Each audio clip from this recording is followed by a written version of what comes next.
So we're on episode 3.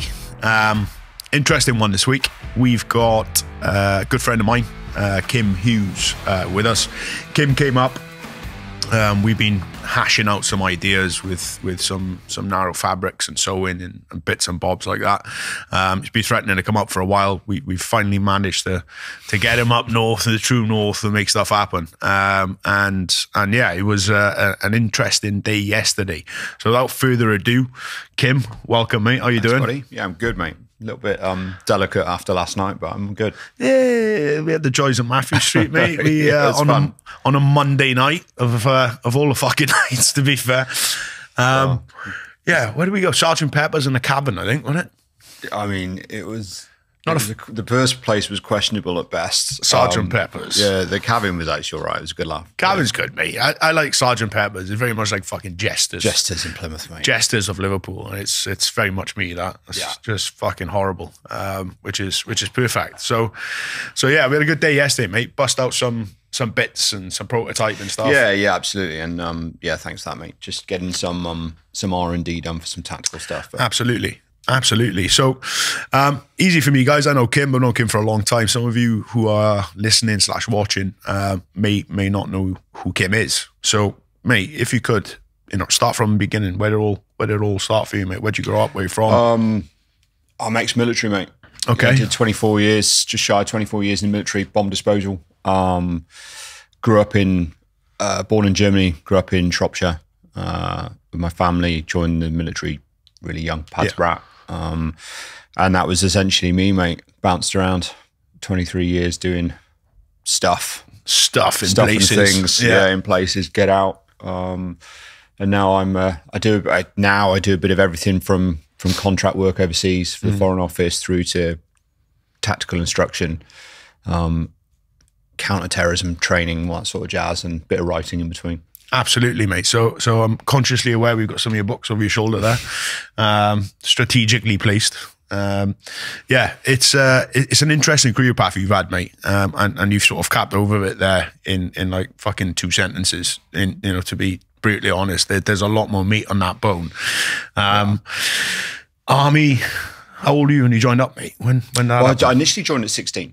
Right. So, or just shy, probably just older than 16 actually. And then I got to basic training, wasn't really for me, homesick, all that sort of jazz, and then left.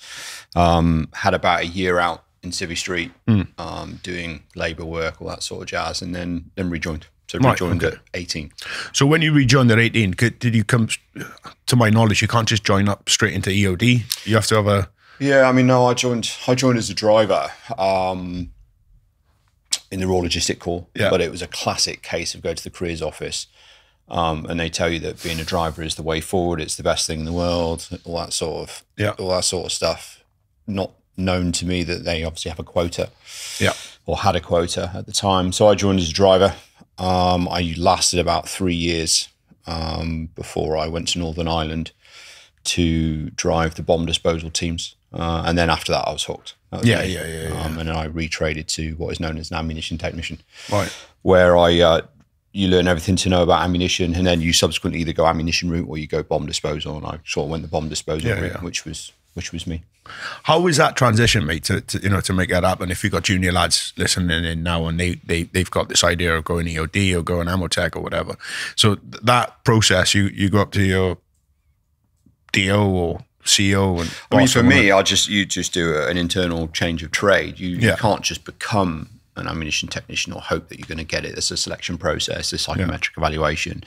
It's changed slightly now for me, but the beauty of when I did it, I didn't need any qualifications or anything because I was already serving. Whereas if you were to join as an ammunition technician now, I think you need A-levels. Or is that direct entry now? Can you do that? Yeah. Okay. You can join as an ammunition technician. Oh, wow. But you need the requisite qualifications. Whereas when I had nothing. Nothing. So I hated school. I did nothing there. And then subsequently, I managed to transfer. But it's back in the classroom, 6 months. 6 months back in the classroom learning stuff, which was a bit of a struggle, but seem to have done well at it. Beer helped. Beer always helps, mate. Beer always helps until it doesn't, which I think is potentially what we're struggling with this morning. Yeah. Licking our wounds, but self-inflicted. So that comes with the territory. So the bomb disposal piece, mate, the EOD stuff, that formed a huge part of your career. How long were you badged in that role for, mate? I probably did that for, I mean, there's different levels of it. When you're a junior NCO, so a lance corporal or a corporal, you're subsequently the 2IC of the team. So you're not the guy in the bomb disposal suit. You look after the robot, the explosives, the weaponry, all that sort of stuff. So I did that for a few years, promoted to sergeant. Then from sergeant onwards, you become a bomb disposal operator, right? Where you're the guy in the bomb disposal suit or whatever it is you're doing. So I think probably 18 years of that, 19 years of that, I did. Hands-on. That's a big old fucking length of time, mate, that, in fairness. Yeah, it was, but it was fun though, Don't get me wrong, some of it was crap. Some of it was, like everything in the military, you got to jump through some hoops and it's just a bit of a ball's ache, but the actual doing was a lot of fun. I think when you leave, mate, as well, you only tend to remember the good times and the fun stuff. Yeah. We were chatting about that last night. We miss the clowns and not the circus. Exactly. I miss the stuff with the guys. I miss the camaraderie and all that sort of jazz. And the latter part of my career, where it was more hands-on, would go as far as to say the sort of James Bond of bomb disposal. That was the fun part. Yeah. The operational tours, Afghanistan, Iraq, all those sort of places. It was great at the time. On reflection, it was ropey. But no, it was great. You touched upon the tours there, mate, and obviously there's for me, knowing you, there's one that comes to mind, is the Afghan one where you managed to pick up your award. Would you mind dipping into that a little bit and explaining how you got to a point with a GC and what a GC is and how that works? I mean, to be honest, at the time, you're just cracking on doing your job. I mean, that particular day was in a place called Sangin. Long story short, me and my guys were out on patrol with the infantry. One of the infantry call signs stood on an IED and got really badly injured. And my team responded. It wasn't a one-man effort. You're there. I had a Royal Engineer search team, which are subject matter experts in search. They subsequently, we were trying to get there at the time to assist. And we were like 100 meters back, and then there was a second explosion. Essentially what happened is they were applying first aid to one of the guys. The guy that initially got hurt, one of the stretcher bearers stood on a second device, killed both the stretcher bearers outright. The guy on the stretcher has now been blown up twice, and everyone around him that was administering first aid just got smashed as well. Yeah. So there was casualties and bodies all over the place. And my guys went in, searching their way to the casualties, to the fallen soldiers, and subsequently in doing so found a lot more devices which needed to be dealt with there and then because they constituted more of a risk to the guys that were already injured. So there wasn't time to evacuate and cordon and all the normal sort of standing or standard operating procedures that we would normally do. So it was a case of just get amongst it and render the devices safe there and then. But that was it. And then extracted all the injured guys, extracted all the fallen soldiers, and then that was essentially us for the morning. But then that afternoon we were out again doing more. It's just a day in the life of EOD in Afghan over that period of time. Mate, fair one. I wasn't at Afghan or in Afghan or at Sangin, but I've been fortunate enough to rub shoulders with a bunch of you lads who were. On more than one occasion. Some of the fucking stories I've heard of that place, mate, are fucking harrowing. Sangin was, I always dreaded the day where the chain of command would tell me I'm taking my team to Sangin, because if you went to Sangin, someone would be injured or killed. It was the stats. It was just the way it was. It was like hell. We called it hell because it was exactly that. It was just every time you went beyond the wire, someone would get hurt, someone would get shot, someone would get injured, someone would get blown up. And it was just the nature of the town.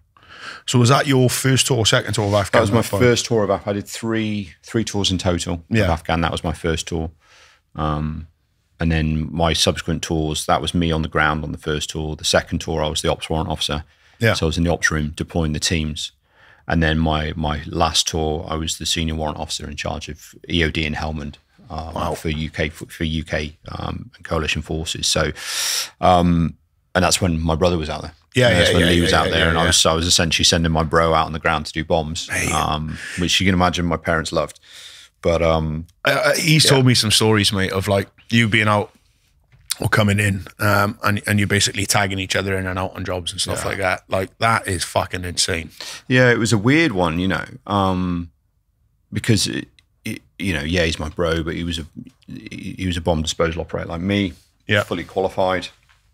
So it was sending him out on the ground just as I'll send any other of my operators out on the ground. But then obviously he's your bro, so I would always be, and it wasn't just him as well. When the guys would come back in on the ground, I'd be at the HLS waiting for them, counting the guys in, making sure they're all right. But well, it's a small unit, mate. You're part of that. It's a family from what I've learned to understand it as. You know what I mean? You have the Felix Association, the Felix Fund and stuff like that, and you've got a lot of ownership over each other, which I think the wider military could learn a lot from. Yeah, it is good. We have that sort of camaraderie, we have that brotherhood, but in any small unit, any close special unit that goes out and does, well, I mean, not just special units or you know, anyone that is close in what they do, but certainly for EOD, we were, again, in that period of time, there wasn't many of us. Absolutely. You know, that was essentially it, really. And I kind of, when I was told I was getting the George Cross, I wasn't really told, actually. I kind of bullied my adjutant into telling me what was going on, to the point where he turned his computer around and walked out and just, and it was on the computer there saying what it was. And even then, I didn't know what it was. I knew what it was. I didn't know the enormity of what it was and what it meant until after. When it just went crazy. So how does that process work, mate? Obviously, you've had someone put you forward for that award. It's been approved and rubber stamped. And then what happens then? I mean, you get an invite to the palace, is that? Well, so for a level 1 award, again, I've been kind of privy to some of the processes, but from what I understand, because it is that level 1, so Victoria Cross or George Cross, it goes all the way up through, and it got to the palace, to Her Majesty the Queen at the time, and she signs it off. Right, okay. And then essentially the honours list comes out.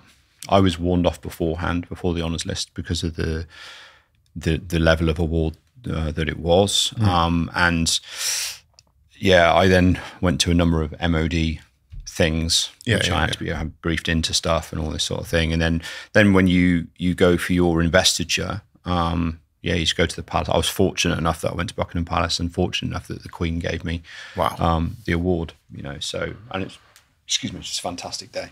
Mate, I can imagine. I've seen some of the thoughts of that, mate, and it's just unreal, absolutely unreal. And I think what comes with that then subsequently for the rest of your life really is so interesting.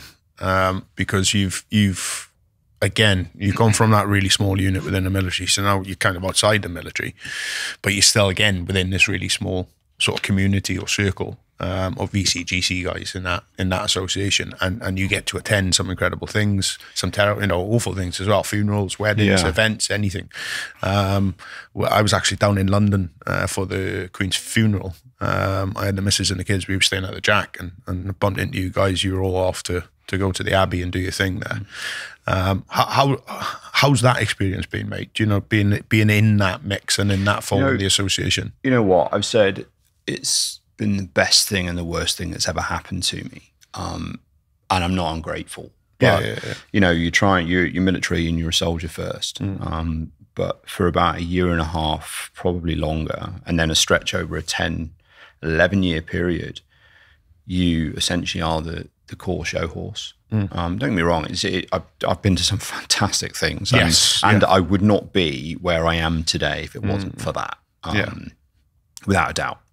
You know, I wouldn't have done the books, the TV stuff, and all that sort of jazz. But it's like a roller coaster. It really is. You go from, you know, just cracking on your normal day's work, and it's very, you know, you try and say, you know, I just want to be a soldier. It doesn't happen. And I wasn't really given the choice to kind of stay out of it. I think over 2000, you know, well, early Herrick tours certainly 2009 through to 2011 or 12, the British Army were getting smashed in Helmand. We were absolutely getting hammered through injured soldiers, fallen soldiers, etc. And I think the public at that period of time were kind of losing faith in what the MOD and the government are doing out there. So when it was announced, and I was announced with my friend Olaf Schmidt, Oz, who got a George Cross posthumously. He lost his life. When it was announced, it was like, right, we've got a feel-good story now. Let's put it out there. And it was a case of, you've been nominated for this award and I did something in the Honourable Artillery Company in London. It was sort of announced there. Yeah. And then I was taken from that room there and put into a room with 150 press and sold talk. Fuck. And I wasn't given the choice. It was just, I mean, I probably could have kicked and screamed, but I'd have looked like a bit of a dick. Yeah. And I just got on with it. So I wasn't really given the chance to say no, and I understood at the time, we need this feel-good story. We need to put it out there. Yeah. War is war, but some good comes of it. And then from there on, it just didn't stop. Yeah. It did not stop. Yeah. And I was at the time I was teaching at our bomb disposal school, and I'd be pulled from lessons, pulled from stuff I was teaching to go and stand next to some MOD high roller that's visited or be sent into London to do X, Y, and Z. So that's why I say it's the best and worst thing, because I'm there trying to be an EOD guy and I'm trying to do my thing and teach and pass on the knowledge that I learned from Afghanistan and all that sort of jazz. But then to be pulled from pillar to post to do that. So yeah, but and it was almost a break from it when I went back on ops. Because I was. But even then, it chased us on ops. I bumped into a couple of media guys with my brother. We were having food in the cookhouse in Bastion. Bumped into a couple of media guys, and can we do something? And I was like, nah. And then the next minute, Commander Hellman saying, go and speak to this press, go and speak to that press, and it just sort of follows you a little bit, but you just got to accept it. And as I said, I'm not ungrateful. I've done some fantastic stuff off the back of off the back of my service and off the back of the award and all that sort of thing, and it's put me where I am now. Mate, it's incredible to watch, incredible to see, and I'm lucky in the sense that I'm sort of privy. I'm very close with you and you, bro. You know what I mean? And I get to see the public side of stuff, which is portrayed across the TV and media and books and stuff like that. But I also actually get to see it behind the curtain a little bit. Yeah, do you know what I mean? Last night. Mate. Yeah, there's it's interesting, mate. You're. And I'm not trying to blow smoke here, mate. Jen, it's your life fucking fascinates me. Legit fascinates me. Fascinates me sometimes. It's fucking nuts, mate. Just the things you get up to and where you find yourself. I'll fucking, on occasion, I'll text you or something fucking tedious, and you'll send me a picture of you fucking in a helo flying over central London, or you're in Iceland blowing stuff up in a fucking mountain. I'm like, mate, you were literally in fucking Bath yesterday. Like what the fuck? The volume of traveling you do now, mate, is just insane. I do an awful lot, mate, and it's you know what? I love it. Yeah. I've come to the kind of understanding or acceptance, should I say, that I'm a busy person, and I think it's part and parcel of ex-military personnel, veterans, and whatnot. We like to keep ourselves busy. Otherwise, you end up going stir crazy. But through the work I do, and a lot of friends I've now got, and requests I have to go and train here and there, I travel so much, but.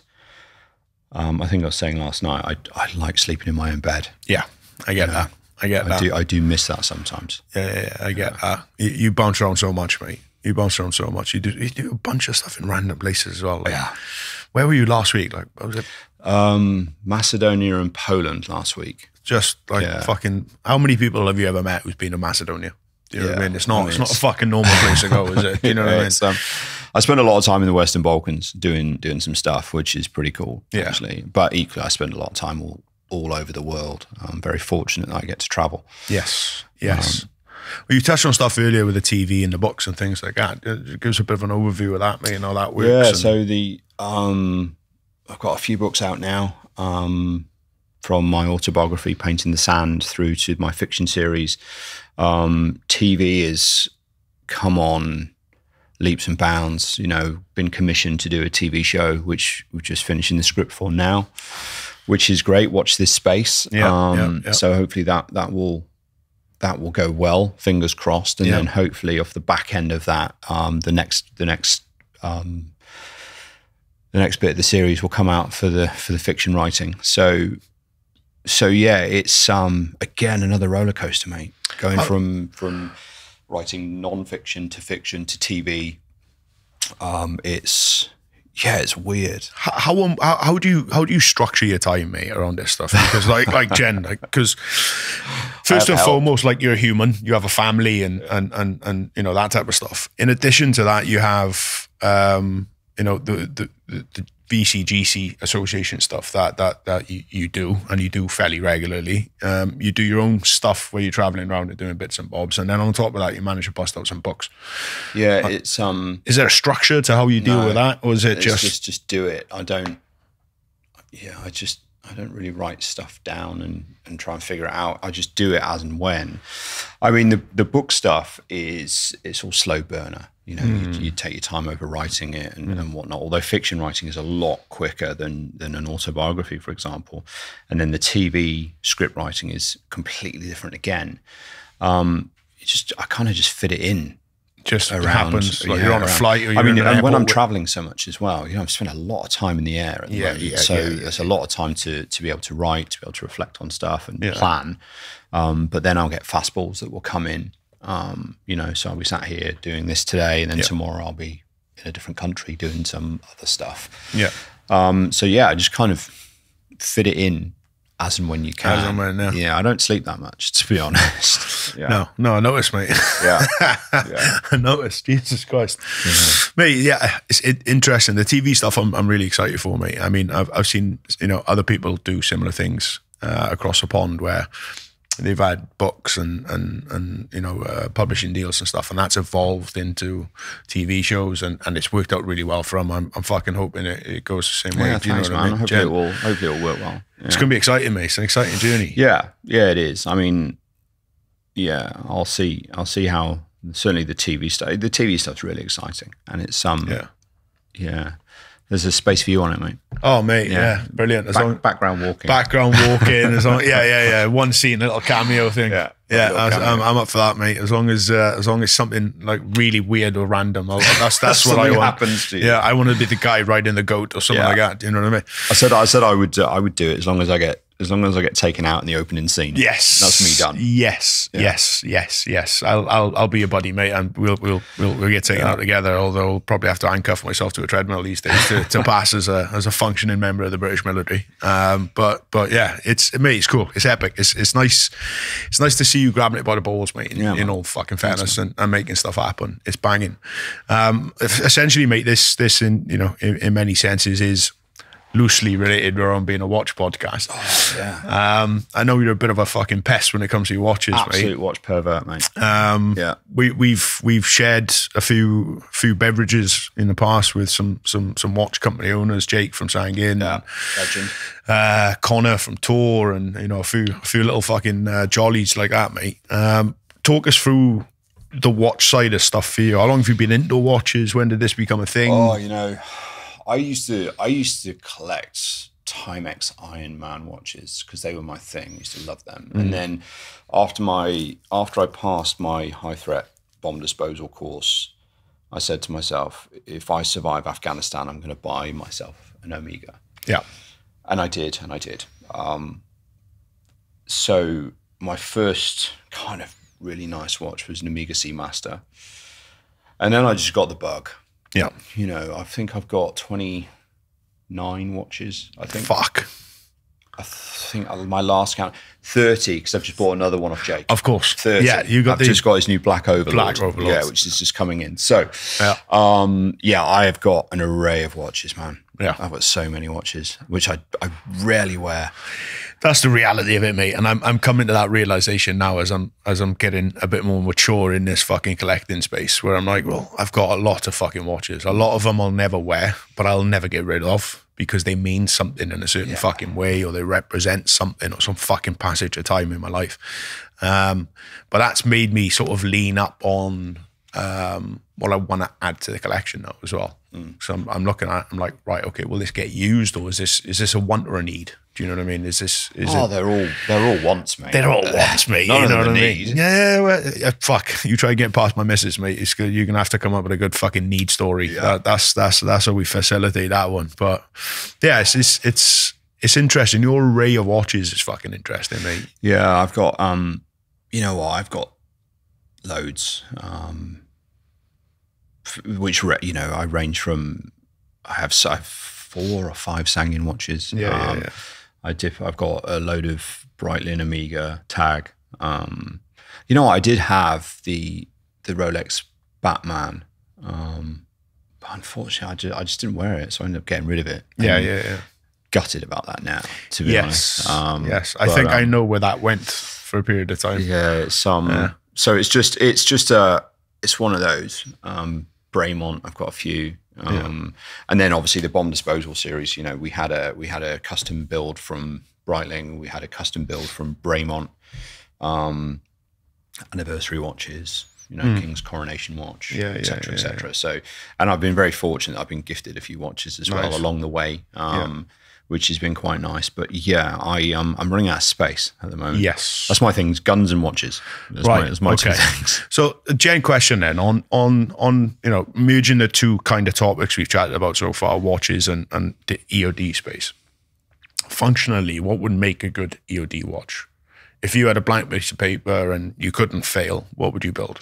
You know what? I mean, for me, it just needs to be functional. It needs to be hard wearing, and a solid watch.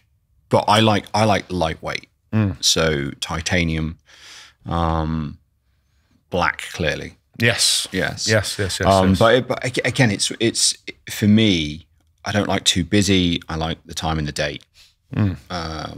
Although I picked up a Breitling with a chronograph on it, which I'm trying to get my head around because it's not really my thing. Yeah, I get that. I'm very but similar. I would literally say, I mean, just like the Overlord, it's just simple. Yeah. It's just very reminiscent of the G1098 watch. Yes. Do you ever get issued a watch when you're in a mob? I got the G10. I'm sure it is the G1098 or the G10. G10. I can't remember. It was the G. Yeah, I got one of those through the stores. But to be honest, when I was, I think when I was in Afghan, I just wore it was like a Timex or something like that. Yeah. Because when you're in the desert, you're messing around. I think my bro wore like his posh watch when he was would have, there. Definitely he would have. It was like he wore his Amiga or something like that. What are you doing, you lunatic? Mate, he definitely would have done that because he would have developed then a story around that he could potentially pass off to the kids. Do you know what I mean? And that's what it would have been for him, I think. I mean, we're all in the rabbit hole, mate, but he's fucking in the rabbit hole when it comes to watches. He's a fiend for it. He loves it. He was sending me links the other day, actually, because I was asking him about a couple of Rolexes. Because I don't know if it's in black. Is it Blacken? They take a Rolex and then it's just like... It's a firm in London that do it. Sex it up and all that sort of stuff. And I'm kind of in that. I'm kind of there at the moment going, maybe. It's bold as fuck, mate, that. But they look insane. Yeah, they look great. I like the black and the blue at the moment. It's just really... It's really punchy. And the only issue is, you give it to them and then obviously they do their bit of warranty on it. But anything Rolex, you just then lost. It's fucking index at that point with Rolex. So... But I'm kind of there at the moment. So Lee obviously overseas. He's looking at various watches for me. So yeah, we'll see, man. But we'll see. Fucking right. We're going to add to it. But I'm looking forward to Jake sending across, and I think it's coming over soon. Actually, the new black Overlord, which I've just ordered. Should be, man. I'll probably be chatting with him later. Yeah, I'm pretty sure I saw that's coming over. But nice. Yeah, we'll see how that goes. But, mate, that came out really well as well. This black Overlord he's put together is fucking sick. Yeah. Like, really well.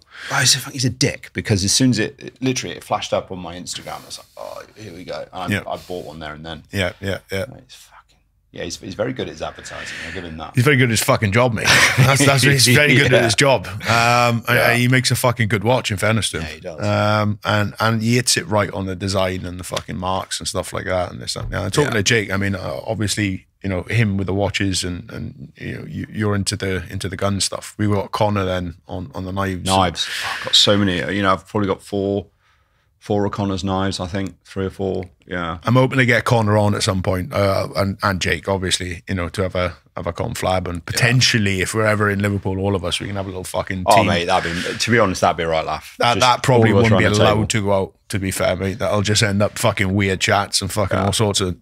Yeah. Anyway, we'll leave that one where it is. That if God wills, it'll happen. Hey, mate, I'm down. Fuck yeah. Yeah. It's mate, it's interesting how I touched on this, I think, in the first episode, where you have lads who leave them on, mate, and a bunch of guys will figure out a path, or figure out their own route and their own way, and go off and develop their own thing, and then kind of merge back in later down the line, and everyone's kind of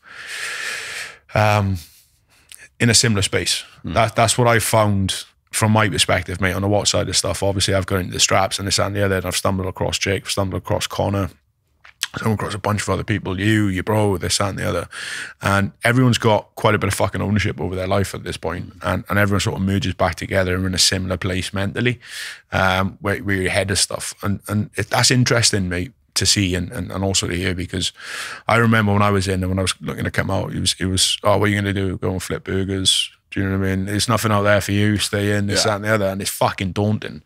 But my experience, the streets are paved with gold if you're willing to put a fucking shift in. Oh, of course. Yeah. And I, you know, for me, that's not something that's expressed enough. Not that I'm trying to fucking drag people out of me. That's not the point. Do you know what I mean? But is fundamentally, you can make shit happen if you're willing to put in the work. I think you've got to have drive. You've got to have, and I think the majority of guys and girls that get out of the military have that, because they don't want to remain stagnant. They can't sit still for 3 minutes. Yep. You know, they have to be doing something. So that drive is, you know, it's burnt into them, and it's great.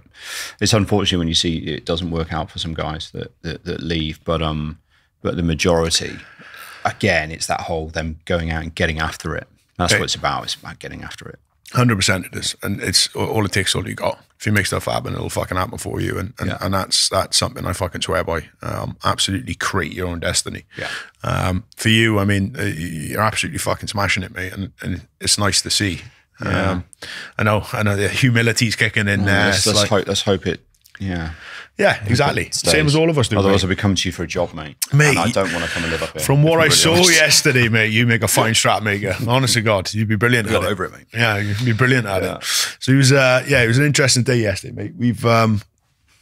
We've thrown some bits together, just trying to figure some stuff out and problem solve around the table. But in the midst of that, we've got massive fucking copious amounts of work going through the workshop. And, oh, mate, it's crazy. I love seeing it. It's awesome. Mate, it's a shithole because it's busy. No. But it was cool having you there, mate. It was interesting to see how your perspective worked on how it worked and what we've done. No, it was awesome, mate. And it's, you know what, I'm a firm believer in this whole no bullshit. At the end of the day, I remember, and you know, you say, oh, your workshops is in shit state and all this sort of stuff. And you remember being in the military where, you know, you get some high roller that comes around and you've got to empty the bins and you've got to paint the grass green and paint the rock colour and all that sort of crap. And it almost gives you that perception that nothing happens here. Your bins are empty, so you don't use your bins. It's bullshit. You know? It's that whole bullshit baffles, but it is bullshit at the end of the day. Whereas you're in a working environment, your workshop is a workshop. You know, if it's clean and tidy, it means it's not being used, which means you're not working. Yeah, absolutely, mate. Absolutely. So no, I loved it, mate. It was awesome. Awesome to see. Awesome to meet the team. And to see what you guys have got going on, and even better for me to come up and do some work with you, which was awesome. Yeah, mate, I'm lucky in the sense we've managed to develop a fucking good team. Do you know what I mean? We got some good eggs there, putting out some fucking good work, and that's what we want, and that's what we need. And it comes down to the conversations you're having with Tyler last night. It's all around that coaching development piece and trying to bring him on, and it's fucking awesome. I absolutely adore it, mate. I wouldn't change it for the world. And it's great, and when we can share that with mates, you know what I mean, on right, well, we've got kit and equipment here, come and fucking use it, You know what I mean? Tell us what you need. It makes it even fucking better. But yeah, mate, I was stoked that you came up. So for you, mate, what's coming up next? What have you got in the pipeline? What's in the works? Travel, more travel. I mean, this week's a fairly busy one from here now, and then I think I'm in the Western Balkans again, doing some training over there very shortly. More writing, a lot more writing, and obviously off the back of the work that the R&D and stuff we were doing yesterday, I've got a lot of range time coming up now. Just to test that equipment, but yeah, hopefully, just getting more time on the guns. To be honest, for me, I need some more range time. I'm doing a lot of other range time with other people, doing a lot of training, but I want to keep my own stuff going. So my own drills and skills and stuff. So I'm going to hammer the range over the next week or so before I start traveling again. But apart from that, mate, no. Just that's fucking much of the same, and getting ready for our trip to America next. Mate, yeah. Shot show, we're coming for you. It's happening. Yeah, 100% it's happening. Mention on the guns there, mate, and arranging things for you with that. I mean, we've obviously got the range which you're part of, and you do your bit down there, but you do an awful lot of like going into private estates and shooting and stuff as well. Yeah. So I've been an avid shooter my entire life. From as long as I can remember. So I like to hunt. I'm not a trophy hunter. I don't do any of that sort of jazz. I help manage an estate in Oxfordshire, which is amazing. So that's the kind of more traditional sort of stuff that I'll do over the tactics and the other counter-terrorism stuff that I do. It's I like to spread it out a little bit. Fuck yeah. Cool. Yeah, absolutely. It's mega. It's again, this is what I'm saying. Your life is fucking fascinating. It's just like I watch everything, bit of everything, even fractal burning, mate. I was like, what the fuck is going on with that? It's COVID, mate. COVID put me in my workshop for 2 years, which was amazing. Mate, some of the stuff you were churning out there was fucking incredible. You know what I did? I think we mentioned it last night. Just the numbers of pieces that I pushed out during COVID was insane, absolutely insane. But I was in the workshop smashing out woodwork for 16 hours a day for 2 years. So it's fuck all else to do then, mate. To be fair, you go, mate. That's the thing. We were all fucking handcuffed to, particularly people like us, mate. Who you can't sit still. You alluded to it earlier. So it's a bunch of ex fucking military guys who are just like so used to just fucking 100 miles an hour. Fucking under house arrest for 2 years was heartbreaking. You create your own fucking path, don't you? Really, in that sense, you find things to do. Unfortunately, some people did struggle during that time, but 100%. Yeah, that was good. 100%. We were fortunate enough, mate, to be in a situation and a position where we could make stuff happen, and that was fucking great. But there's a lot of work that went into it as well. You know what I mean? An awful lot of work I went into it to make that happen. So, mate, where can the people find you? Where do you? My company, Threat Reduction Ltd.